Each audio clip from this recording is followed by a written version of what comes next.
Hello, everybody, and welcome back to Talking Trees Live. I am your host, Katie Dubow, and in this series, we talk to arborists from all over the country, and we get their insider tips of the hot questions that you guys are asking. Today, I am really excited to welcome Lou Meyer from the Chesapeake Bay region. Hey, Lou. Hello, Katie, and hello, viewers. So excited to have you back. Lou was on, gosh, was it last spring or summer? I can't even, time is I think it's September. I think I was one of the last ones. Okay, September. See, Yeah, time is all relative these days. we were talking about readying your garden for the fall and winter. We were, and as we were saying before, your wife stole the show, so you don't have your beautiful videographer today. You're on your own, so bear with us, you guys. Yes, unfortunately, Molly couldn't join us today, but she's here in spirit. So Yes, she is. I hope she's watching. I think so. Yeah, so everybody out there, I'm really excited for today's topic. Even though I'm here in Pennsylvania and it's beautiful in the 60s today, what's your weather there, Lou? Well, I'm in Laurel, Maryland, so pretty much directly in between Baltimore and D.C., and it's rainy. It's pretty gross out. We're in the 60s, probably low 70s, and just rain on and off all day. We've had a few wicked storms roll through the past few weeks. Today's not a terrible storm with wind, but man, the wind's been crushing us and the trees. Really? Well, Oh, here yeah. actually, it's going to be kind of an interesting hurricane or tornado season, depending on where you live. It's a La Nina year, but that's for another topic, right? Yes, yes. Well, we deal with a lot of hurricanes up here too. They're not land hurricanes, obviously, but those wind patterns rip through and they could really do some damage. They can. And the crazy thing is that one day it could be, yesterday it was 85 degrees here in Pennsylvania. And so that's what we're here to talk about is that weather whiplash, how you can have really windy days and cold, and then the next day it's 85 degrees. And while that might be confusing for you, certainly is confusing for our trees. So, and our landscape plants. So that's what Lou is here to talk about today is how the weather impacts outside, how this drastic weather patterns can impact our trees. So we're excited. But first, tell us where you hug trees. Where are you guys tuning in from? Where are you listening from? We've told you where we are. What is the weather like where you live? Lou, we've been having people put emojis. So there's like a wind emoji, a rain, a sun, a snow, which we're hoping nobody has snow anymore right now. But so let us know where you're tuning in from. Let's see. We've got Naples. Oh my gosh. John Ooh. Paul, 93 degrees in Naples. Megan's got the 80s and 90s in Texas. We've got some heat out Yeah. there. And Tom is dreary upper 40s in Stowe, Ohio. I'm sorry, Tom. Could be worse. Could be worse. So our last frost date in Pennsylvania is typically around Mother's Day. Yours is about the same, right, Lou? Right. I think it was just probably like a week beforehand, but yes, around that. The old adage is to not plant those non-frost hardies until after Mother's Day. Yes. But even depending on wherever your last frost date is, if the weather is wacky, there's still time to make sure that your plants are prepared for spring. And Lou's going to give us some tips just in case we do get those frosts, what we can do. But let me introduce you, Lou, because I know you've been on here before, but we may have some new listeners. You're a certified arborist for Davey, and I have for the Chesapeake region, but what is the region that you cover in Maryland? Right. Well, since we last spoke, I moved into a regional position. So I'm with our regional business development team, our One Davey team, if you will. So I cover all of Maryland and Washington, D.C. And Nice. I find connections between clients in our residential world, our commercial world, and our consulting world, and kind of see how we can connect them to help them out with any issues that they might have. What we found is, we have some commercial properties that we maintain and they use a different tree company, or we have tree companies or we do tree work on commercial properties and they use a different commercial team.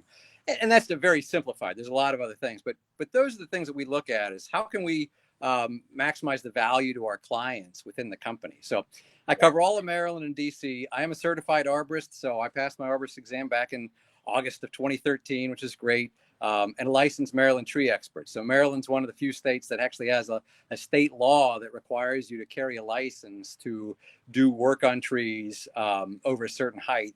And it's pretty exciting stuff. And it's a lot of pride being a part of those organizations.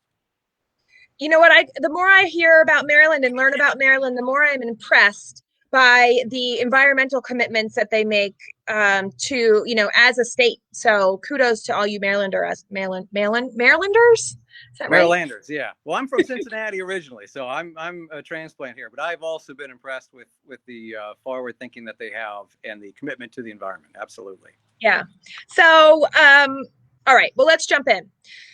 Let's talk about wacky weather, even though I'm sitting here outside and it's beautiful and you're outside as well. We hope you don't get rained on. But so trees do what they do in wintertime, whether they're deciduous or evergreen, they're hibernating, right? So the cold weather is not impacting them because they don't have their leaves. Or why is the cold weather in winter not as impactful as the cold weather when spring comes?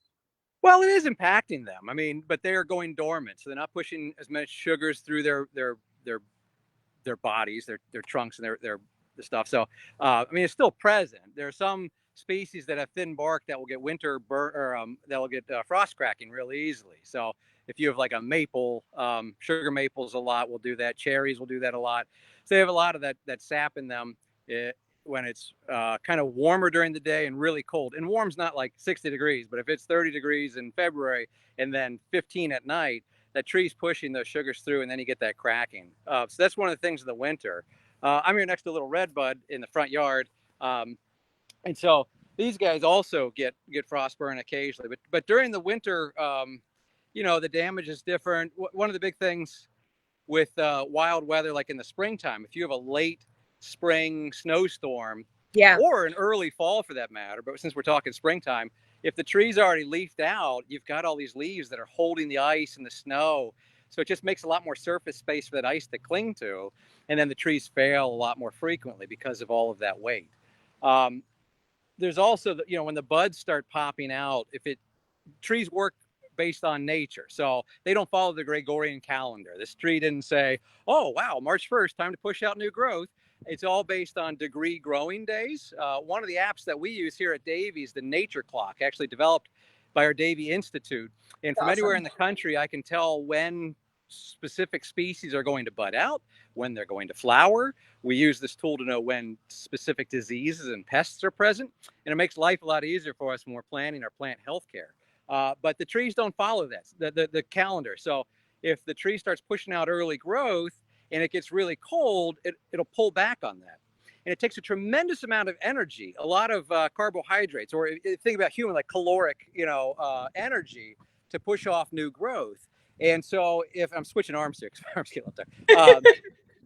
So when trees push off all this growth and then it gets zapped back, it really pulls away a lot of their potential energy. And so that's drawing energy away from their defense systems, their health systems, and those kinds of things. So that's why it could be really damaging. So you just gave us a lot of information. So number one, when frost or ice can hit the leaves, so once the tree's already awake, it's leafed out. And now the frost or ice could be on the leaves and weighing it down. So that could be damage to what? It could be breaking. To the structure, yeah, breaking, Okay. branches popping, cracking, even cracking in the branches. They might not completely break and fall off, but if they crack, that allows diseases to get in and pests to vector in on that. So even just a broken branch can be a potential issue for a tree, even if it doesn't fall out of the branch. And then if the ice on the leaf damages that leaf, could that impact the tree from being able to absorb the chlorophyll from the sun? And then, or is that not such a big deal? Yeah, it's not quite such a big deal. They're pretty resilient beings, trees are. They can bounce back pretty well. So if a leaf is stripped off from ice in, like a late April snowstorm, the tree could probably build it right back up and get through. Now, if that occurs year after year after year, then you might have an issue. But, a late spring freeze and you rip a few leaves off, they should be okay. Good. But we will talk, it might weaken the tree, and we'll talk about things to do if that occurs later. Yeah. So. And then with the heavy ice and snow, I have heard two conflicting opinions. Do you go out and shake it off, or do you leave it on because shaking it might encourage breaking? That is really an opinion for each person. I don't shake it off. I mean, I've got two arborvitae shrubs in front of my entryway to my house. When they get ice, they like slope over real bad. I'll knock it off of those. But if it's like this redbud here, I wouldn't want to come out and shake this for fear of breaking it. Some trees a little more fragile. and really, there's I don't know the reasons why you would or would not, but no, I wouldn't recommend doing it on trees. Great tip, especially I think your younger trees, which we'll Mhm. get into again, which trees are more vulnerable because we've got two questions I want to address first. Megan is Yeah. asking, this is so interesting. Is it true if you wrap Christmas lights around your tree, it will help keep it warm in the winter? Maybe the old school ones, but the new LEDs don't put off any heat, so those days are over. I imagine, yeah. I mean, the old ones, I remember the luminescent. Is that what they're called? They would get pretty hot. Uh, so equally probably damaging to the trees too, though, if they're up against it too tight for too long. But no, I Yeah, don't. The LEDs definitely won't keep them warm anymore. but there's Great not question, though. really, I know to Megan's kind of point, there's nothing, I know winter has passed, but we don't really need to keep our trees warm in winter, right? If you're planting the right tree for the right place, you shouldn't have to do anything to keep your tree warm. Correct. Yeah. No, there's really no reason. I so those arborvitae I was talking about, I do have my neighbors have the same one, and they wrap theirs in burlap when they know that a winter storm is coming. Very smart. I just never get around to it. Uh, but yes, there are things you can do to protect the structure of the tree. But no, we don't wrap them for warmth. I'm trying to think if there are any anomalies out there. But no, I don't think we do. Yeah. So what about as it's warmth, and I know you can't see the pictures. I'm showing a picture of a budding tree covered in snow. Mhm. Now, before the snow comes, would there be anything you suggest that we do, like on your red bud, knowing the snow's going to come? Should we try to wrap it? You said the burlap, but is there anything we should try to do, or do you think the tree is resilient? The trees are pretty resilient. One thing, if you know a lot of snow's coming and you have, this is a young tree, uh, and I've pruned most of it because I take care of this tree. It's my mother-in-law. But if there were dead limbs on here, I would remove those. If you had a large tree, so for instance, here we'll walk to the backyard real quick and flip this around. So there is a large pin oak in the backyard. Did it pick up the picture? Yep, you're good. Okay, good. So a large pin oak in the backyard, and this one does have a bit of dead wood. We've touched it up here and there, but a big tree like this over your house and over, I don't know if you can see, but there's a house drop here, a power line. If Yep. you know a big storm's coming, you'd want to get that dead wood out of there as soon as possible. I mean, for multiple reasons, right? You don't want it to hit your house. You don't want it to damage the tree. You don't want it to damage the line. But when you have large dead wood very high up, that can really do a number when it falls. So that's something that you'd want to do prepping for if there's going to be a late snowstorm, is trying to get that dead wood out as quickly as possible. Got it. Great tip. So let's talk about. So Brad made a comment that he said that Sorry. some of the English U are seeing frost damage in Northeast Ohio. Now, Brad, I'm wondering if this is something that is from the cold winter or is it from a late frost you had this spring? But he's saying, Lou, that some of the symptoms are brown tips on new growth or maybe Yeah. brown tips, no new growth. So is that So a that could be, signal?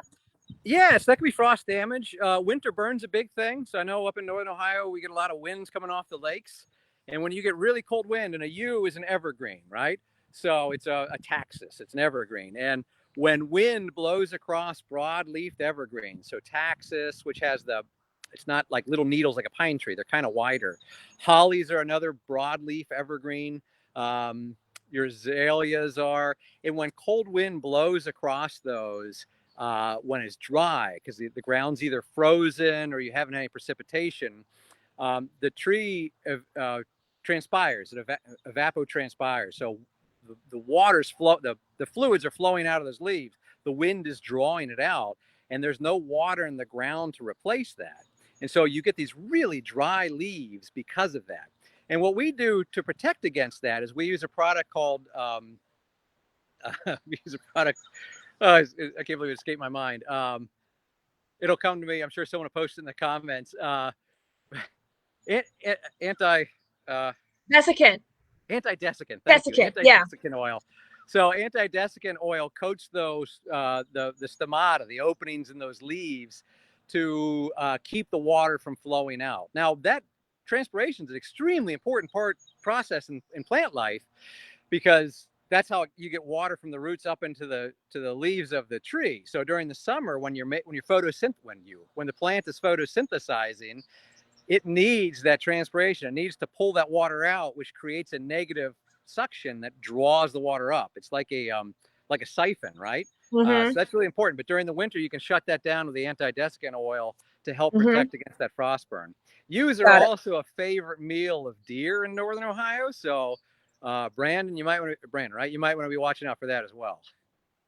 Yeah, deer, those little pesky creatures.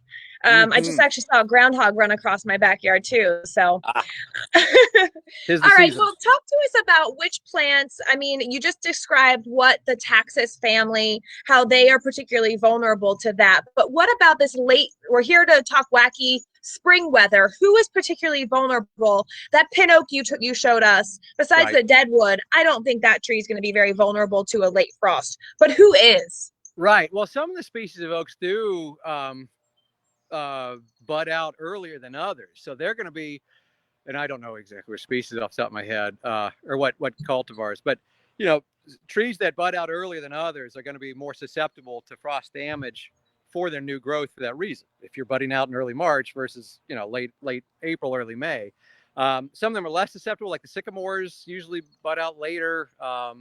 Some of the oaks do, but no, what you want to look for as far as which ones are more vulnerable to the wacky weather for the snow, especially those ones that leaf out early. Yeah.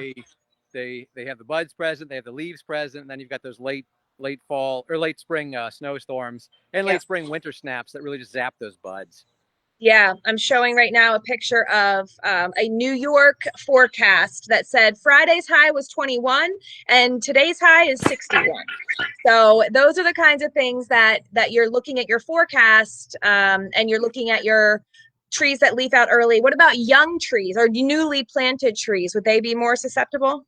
Yeah, sure they are, because they don't have the developed root system yet, right? So you planted a tree, say last October after our fall talking trees. We talked about planting trees. It inspires you to put some trees in the ground, and like this red bud was planted last spring, I think we put it in. Um, so yeah, if you have a new tree that doesn't have a developed root system yet, they're not taking up as much water. They're just more stressed out because they're not developed as much yet. Yeah. They're more susceptible to that damage. The structure of the branches are solid, and those things. But no, so what we do to counter that, Katie and viewers, is we do proper planting. So you want to make sure that the root collar, and I don't know if you see that really well, the root collar is a good Yeah. 2 inches above grade.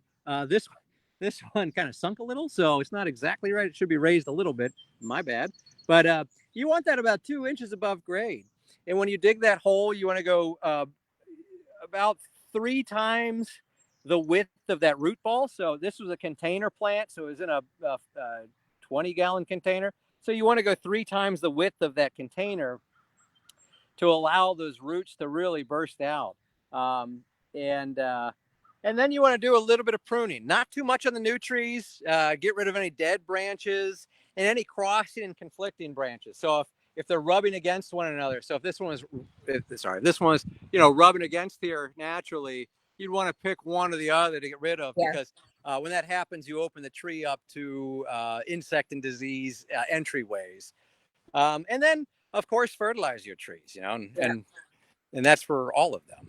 So that's to protect against winter damage overall. And we can talk about that in a minute. Well, how about watering? Is there something we should do to should we water our trees before? I've heard about possibly watering your trees before a cold snap. But then that makes me think, well, then the ground might freeze. Although I don't know if the ground would freeze in the spring. Do you Mm-hmm. water? What is watering going to do? Yeah, well, even if the ground freezes, you're not going to hurt the tree. The roots are protected. The only concern I might have on a brand new planted tree is if you have a planting hole and you fill that with water right Yeah. before freeze, and it freezes and pushes the tree up. But that would be extraordinary. I don't see that happen. I mean, it could happen, but I don't really see it happening.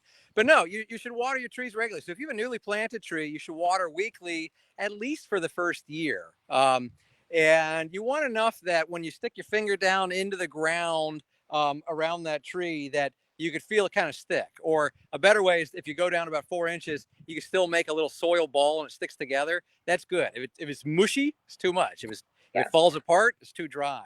So you're going to Yep. be able to make like a little soil snowball, if you will. Um, After that, once a month is pretty good for established trees.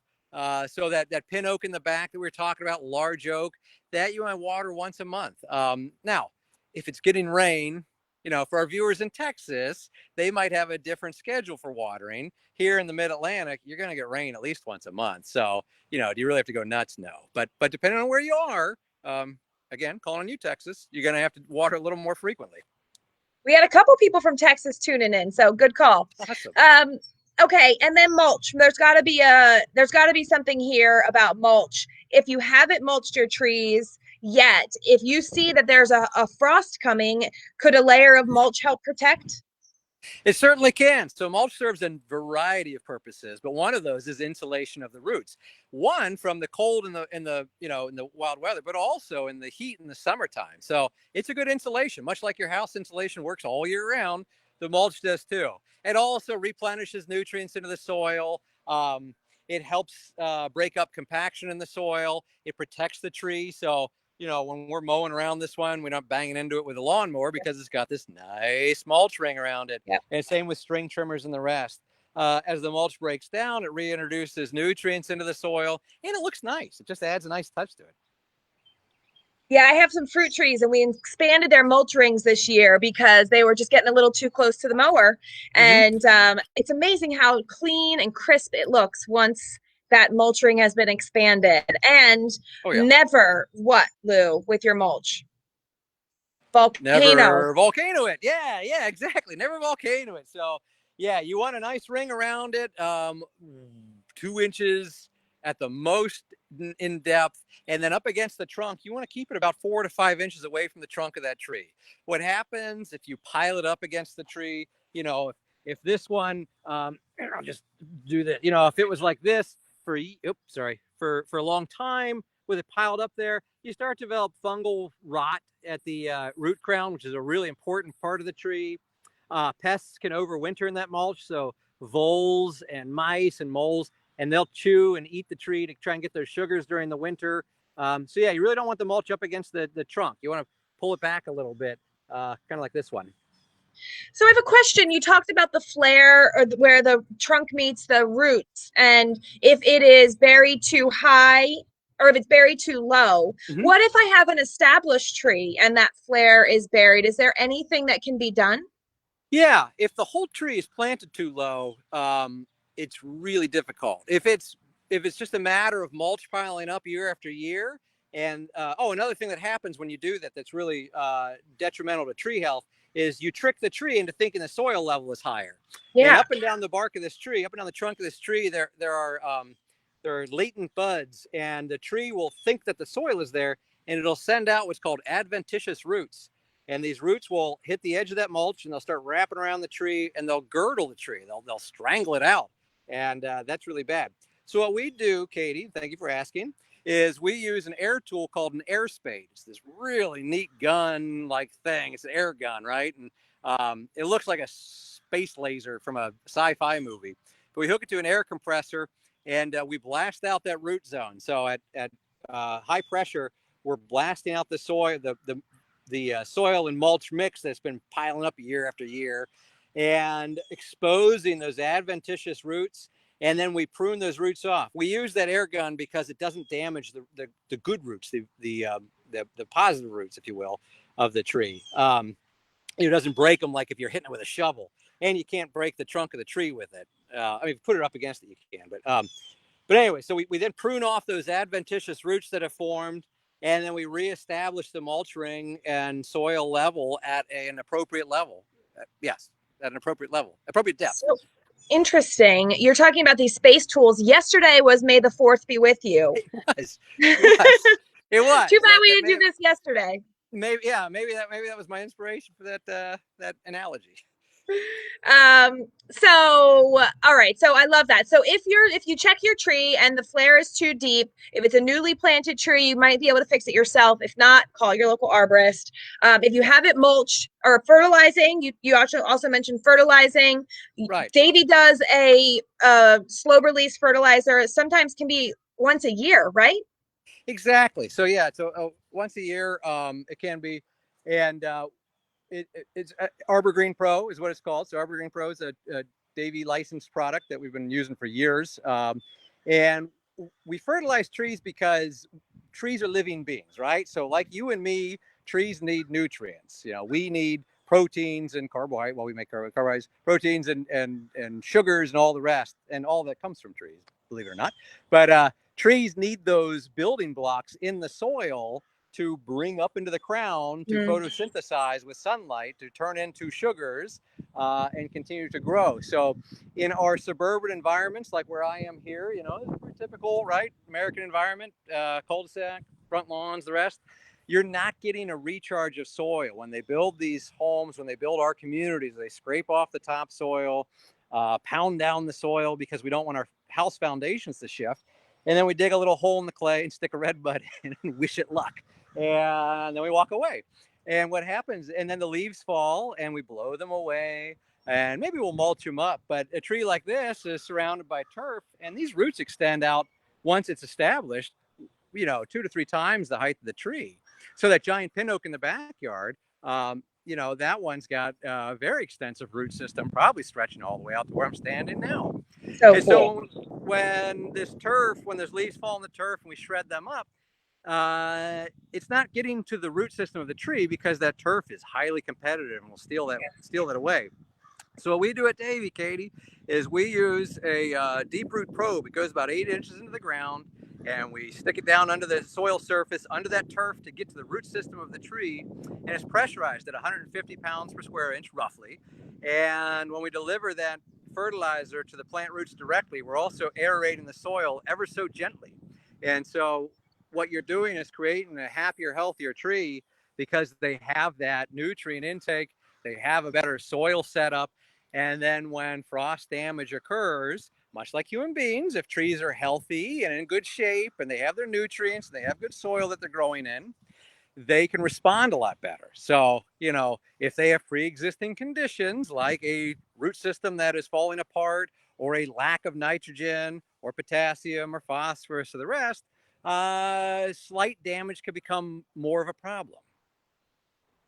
So interesting. I remember another talking trees we did with research, a woman out of Chicago, Chelsea Abbott, and she said, Yeah. you know, you see these images online of a tree and then its roots mirrored below. She said, that's not how trees actually grow. Yeah. That is a myth. They grow out and wide. And so competing with the turf is so true that our grasses are going to be sucking up all that water. So fertilizer is so important for setting up the success of your tree in all seasons. Right. People ask all the time, they say, well, what about the forest? You're not fertilizing trees in the forest. Well, those forests have leaf drop and limb drop, and the soil is loose from years of decomposition. And it's just different. You know, our environment that we live in is, you know, for better or worse, it's a manufactured environment. This tree isn't, I mean, it's a natural tree, but this isn't its home. It's, you know, I love that it's here. It's great because it accentuates the house, and we love trees. We want to plant more of them, but we need to kind of, you know, manipulate the environment so that they're healthier and they're more at home. Yeah. So one other question about care before a frost, maybe you mentioned pruning, you mentioned that you care for this little red bud here, but is there something that would pruning before, let's say we know a frost is coming, would pruning before that be harmful to leave that open wound while, you know, cold snap hits? Yeah, no. So, no, for a small tree like this, you're going to be taking off dead wood only anyway. So you're not going to be exposing a lot of live tissue. For the oak in the back, if we were going to prune off some of the branches that are like over the house, right? They're living branches, but they're over the house and they've got a weak union. No, you're not gonna damage them at all by opening up at that point. No, the tough part for oaks is in the middle of the summer when it's really dry and hot. And that's hard, but that's a conversation for another Talking Trees. Yes, it is. So you have to make sure with pruning, though, this is not related to weather, that you're making the appropriate cuts. Lou and other certified arborists make the right appropriate cuts. Otherwise, you could, whether it's cold weather or hot weather, you could leave that tree susceptible to disease and if you're not making the right appropriate cuts, right? Can you show us on that red bud what that means? Yeah. What kind of the right cut would be? Yeah, let me flip the screen around because it's easier for me to see what we're doing. Sure. So we were looking at something called the branch bark collar. And on, oh, here's a good one. So here's Yeah. you got your dominant branch and your subordinate branch, right? The dominant's a little bigger than the subordinate. Um, when you cut, you want to, there's this, I don't know if you can see it really well. Yeah. There's a little ridge here where the bark is furrowed and kind of raised. And there's a concentration of chemicals, better or worse, in there. They're kind of like healing chemicals for the tree, right? So that helps them heal better. So when you cut, you want to come just to the pull the pen out here, just to the outside of that branch bark collar there. So not to cut through it. You don't want to come flush against it, because if you do that, you're taking all that healing power off. And if you cut it too far out, those healing chemicals can't get to that point. So you really want to leave that collar in place. And then as that tree heals, you'll see, let's see. So this wound here where there was oh, there's a big spider in there. Sorry, little spider. I was wondering what that was. But it's this nice healing. Beautiful. That kind of different color there is healing over. And in a season or two, you won't even be able to see that wound anymore. So that's what you're shooting for.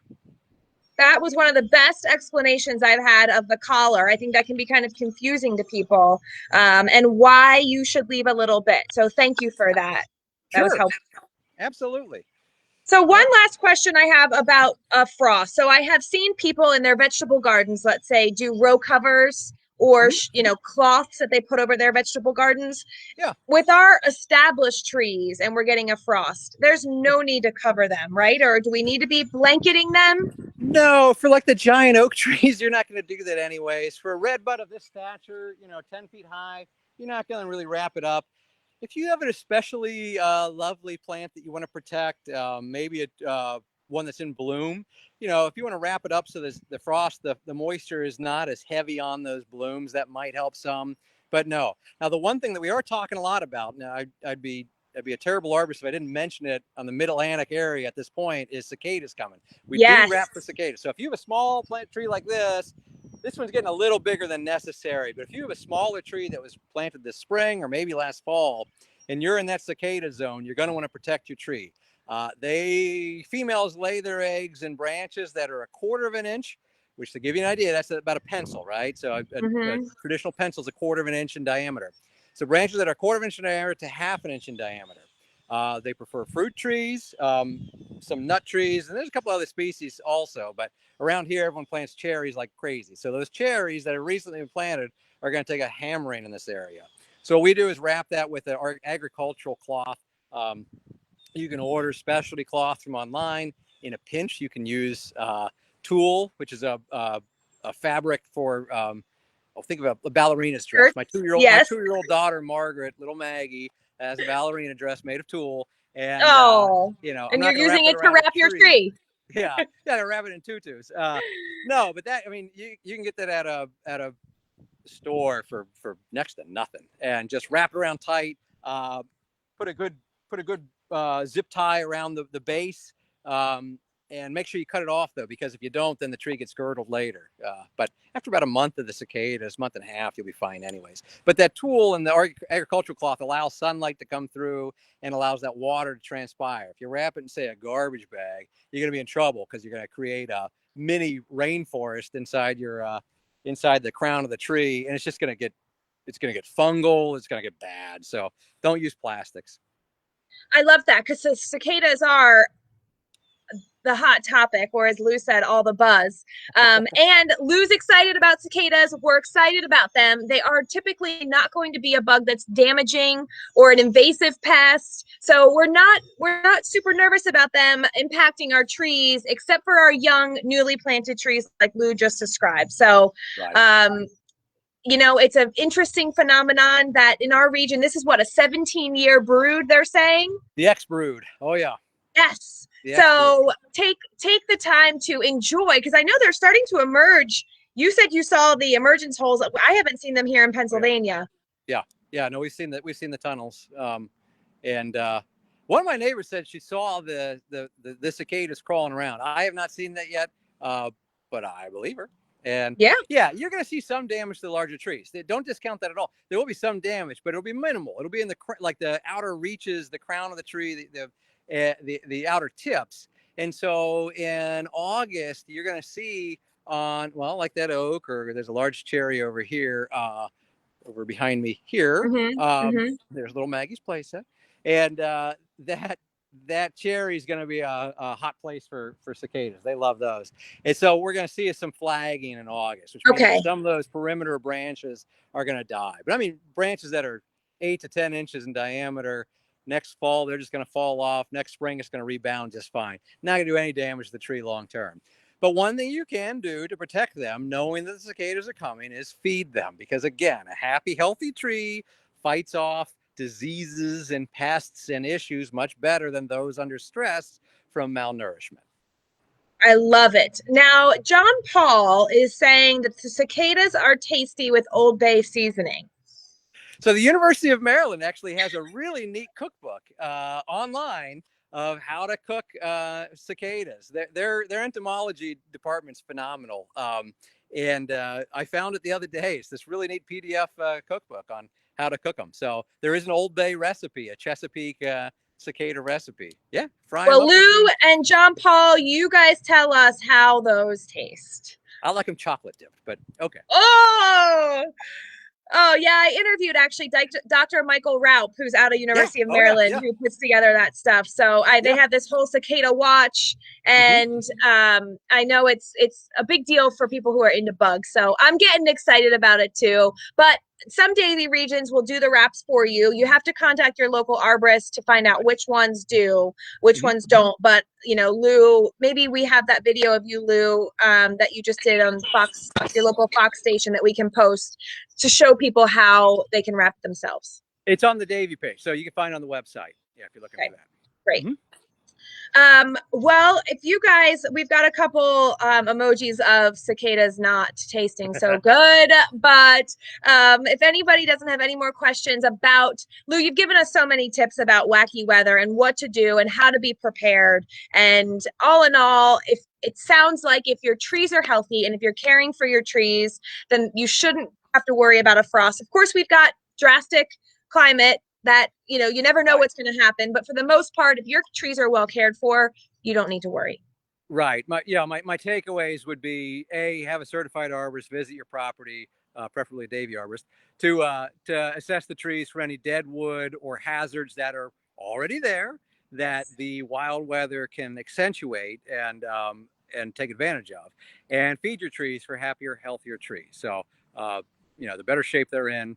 And, you know, real quick, wild weather, those weather fluctuations, that's what causes the wind, right? So, you know, wind is just pressure racing around the globe, chasing temperature. And so when we have those weather variations, I'm waving my hand off camera, those temperature variations, then you get those heavy windstorms that come through and really do damage. So again, if you can prepare your trees by having an arborist inspect them, the roots of the trees, you know, hey, is this tree root system seem unstable? Is the ground, you know, heaving and those kinds of things. But that's what we do here. And we love doing it and talking trees with our clients. Well, we thank you for it. And everybody is saying great job and thank you, because this has been really helpful. So, and you were out there in the rain and I was waiting to see a rainbow behind you, but I know, anywhere? No, too cloudy? No, it's all gray. I'm sorry. Well, that's all right. But thank you, Lou, for your time. We really appreciate it. We're here talking trees. And thank you to the Davey team. And there are other episodes of Talking Trees coming up. In fact, next Wednesday, May 12th, I'll be on with an arborist out of Pittsburgh and a realtor, and we'll be talking about landscape inspections. So it's a really fun topic if you're preparing to sell your home or if you are buying a new home. We also have podcasts available all on podcast app, Talking Trees. So we'll post a link on how to find your certified arborist and a link to Lou's interview. But for now, we'll say goodbye. Thank you so much, Lou. Thank you, Katie. And thanks so much for everyone for watching, my Davey family and all my friends. You guys are awesome. And we'll leave everyone with this picture of Colorado in the morning and then in the afternoon. Thanks, Lou. Thank you, Katie, and thanks everyone. Bye-bye. Talk to you later.